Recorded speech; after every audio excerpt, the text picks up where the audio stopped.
So I want to start some questions with Wilshire. You know, Wilshire, as the trillion-dollar manager, you're automatically the prettiest girl at the dance. And so we want to know more about you.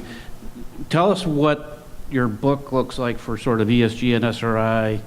I know it's global too, and what are the differences between the European approach and the sort of emerging U.S. approach to ESG and SRI? Yeah, well, I think that's certainly something that we're spending a lot of time thinking about. You know, me being I guess I still call myself a European, even though we haven't fully had our Brexit yet. But I think some of those Dutch plans and Danish plans, you know, they have been approaching this for quite a while, and they've done things a certain way. There'll be a US way of doing things, a Californian way of doing things, a New York, a Texan way of doing this, and I think that's kind of probably, as consultants, what we're struggling with a little bit. The consulting community is just really the sort of, I tried to show it with the slide before, this spectrum of approaches.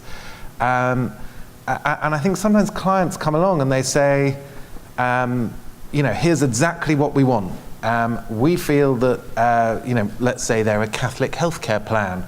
We feel that, tobacco is the primary cause of lung cancer that we are treating in our hospitals, which is causing our costs to go up. We feel that it's misaligned for us to own tobacco securities in our investment portfolio, get us out of tobacco securities. That conversation is actually very rare. What we're finding is that a lot of the discussions are still at the educational stage, where I think clients want to understand the trade-offs before they commit to a particular approach. And I think that's very sensible. That's really kind of what we're advocating for. This question came in, which is a very good question, and I'm going to synthesize it to say, social values are interpreted and that there's an opinion behind it. The question is ESG, the S, evolved more to sustainable versus social? Yeah, so actually, I've been asked whether the S stands for society or sustainability or social. I tried to give a go at that in my initial presentation, where I think of the social as about people, as about human capital, labor relations, employee relations, diversity within the company. So I'm not necessarily thinking about sort of society as a whole or sustainability. The S, I'm very much thinking, so to give you an example, a mining company, that there are a lot of South African mining companies which have had issues with health and safety, for example. And what we were seeing, certainly my time as an analyst and going down those mines, they were having to get deeper and deeper, particularly the gold mines, which causes the companies to have to take more safety risk. And this led to very sadly, more fatalities. And what we're seeing here, again, trying to combine the social with the value, is that when you have a fatality at a mine, the mining inspector in South Africa comes along and shuts down the mine, which means there's no production. Sometimes there's no production for a whole week, and an entire week leads to cuts in production targets. When the CEO comes in front of investors, in front of analysts, they haven't met their targets. That leads to a share price reduction. So what we're seeing is a very clear link, actually, between the S, the social, and the value side of things. Right, so it seems like it's evolving, but you have the, what do we have? Investing, or Catholic and investing, and it does feel like the trend is for ESG to become the trinity, if you will, of investing. Let me get to Joe. Joe, you serve a number of different investors, so is there a BRI component to what you do, or Sharia? So we do have because we source our own our own ESG data. We do have the ability to help clients who have a Catholic or a Lutheran or a Protestant or Sharia guidelines, walk them through the process of how we can help them identify or be consistent with their principles, and then implement guidelines that make sense to them. So we do have the ability to customize the guidelines in line with their philosophy. But how do you become informed on their philosophy or? Well, we typically take their statement, and then based on our experience, because we have over 165 analysts, we have over 30 people on the custom research team who have decades worth of experience implementing and understanding these plans. Facile Michael, who's the head of our custom research team, has been working as the head of our team for over a decade. So he has seen hundreds of custom policies that are of different faiths to understand which are similar, which are dissimilar, and help them implement guidelines that are consistent with their beliefs. I've seen the trucks of mail come in, and so between you and Amazon, you must be keeping the post office alive. Well, thankfully, mostly it's done electronically. So, Okay. So when Sam was receiving his ballots initially, he just put them in the FedEx box and sent it to our Rockville office, and we ingested them. But going forward, essentially, every ballot that he has is sent directly from his custodian to our back office through a wire. So there's no more mail. It's environmentally conscious. God bless you. Sam, so I've mentioned Sharia law and BRI. For people in this audience, that's biblically responsible investing. I know we partner with a lot of our biblically responsible partners, and there's certainly enough common overlap that we can achieve product and portfolios for it, but maybe you can give the audience, Sam, a quick overview of the similarities and differences between Catholic values and BRI. Biblically responsible investing is driven off of exclusions. So it takes a set of important areas, like you could take tobacco or alcohol, and it would be, in fact, a lot of these funds have a saying, not a penny, and that's how it works. So they have a strict exclusion.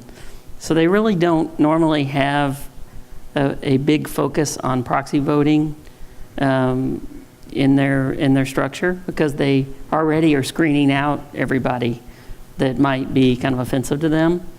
But that is sort of changing. So recently, we've been contacted by a couple of different groups that are wanting to be more active with their proxy voting, and it kind of comes from that. So the short of it is that they are much more exclusionary based, where we might have a revenue scale. So a good one I was mentioned to them is when it comes to alcohol. You'll have a lot of companies that have very little percentage of their revenue is alcohol based. This is very small. I mean, it's less than 3%. And the reason is because they make products for alcohol companies. They make glass, and they make the labels, and they print, do stuff like that. Mix. They do that. But then there's usually like a sort of empty spot where no one is.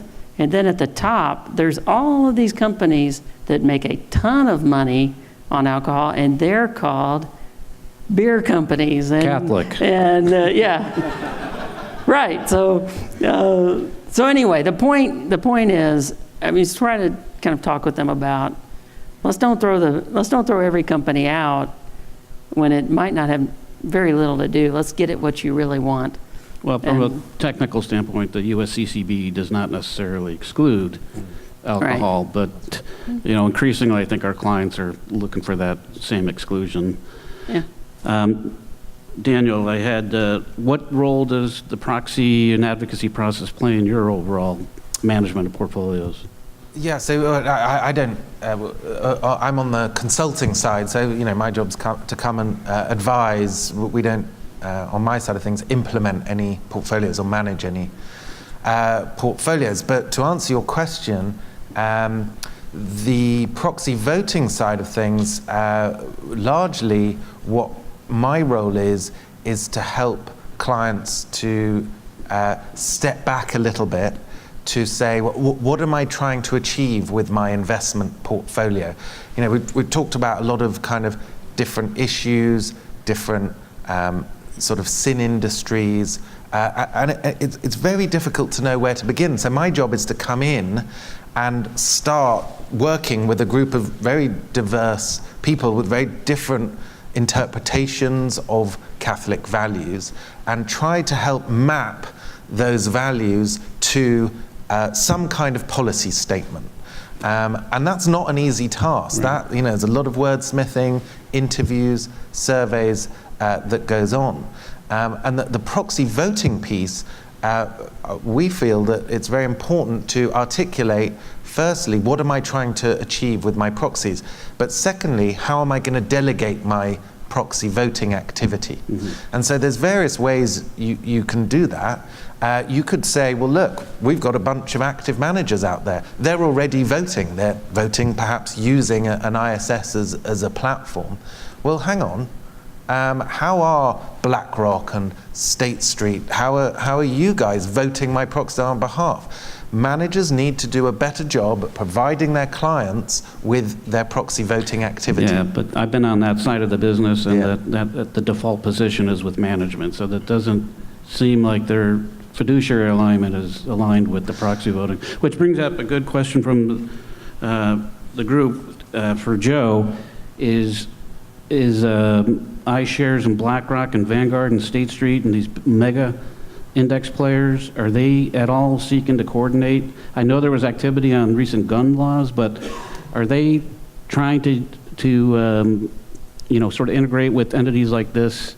Well, we've seen the largest passive investors hire more people and expand their ESG teams. So we know that, in speaking with them, that I think BlackRock has over 50 people on their ESG team. So they're collecting a lot of data to make informed decisions and actually to engage with these issuers. So they take data from us, they take data from a lot of people, because they have to own everything, right? When you have a passive fund, you own the Russell 3. Right.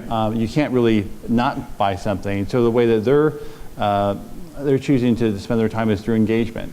So they're collecting data, they're actively engaged in thousands of meetings a year, as with most of our large investors, to understand what these companies are doing to improve their corporate behavior. Right. And so we've seen, like, even this past year, there was over 200 initial social proposals that were at hand, but companies, are actively engaging, and we've seen over half of them just go away before the proxies even began, because they'll go to the issuers, they'll have a discussion, and the company agrees to do something to remove that proposal. I think for the first time we saw they got involved with the gun, recent gun incident in Parkland. But if we could engage that type of proxy volume on going after Planned Parenthood donations, right? And this would work under any fiduciary premise. Instead of giving it to Planned Parenthood, you pay a dividend. And would they get behind something like that if a entity like ours or I don't think most of them want to be viewed as as an activist. So our role is really to give clients data and help them make informed decisions. And then we give this data to our clients and help them make informed decisions. So I think for ISS, we prefer to be a little bit more independent. We give people the information they need to make those decisions. But we do see, though, our clients especially our larger clients, expand their roles around ESG, especially around engagements.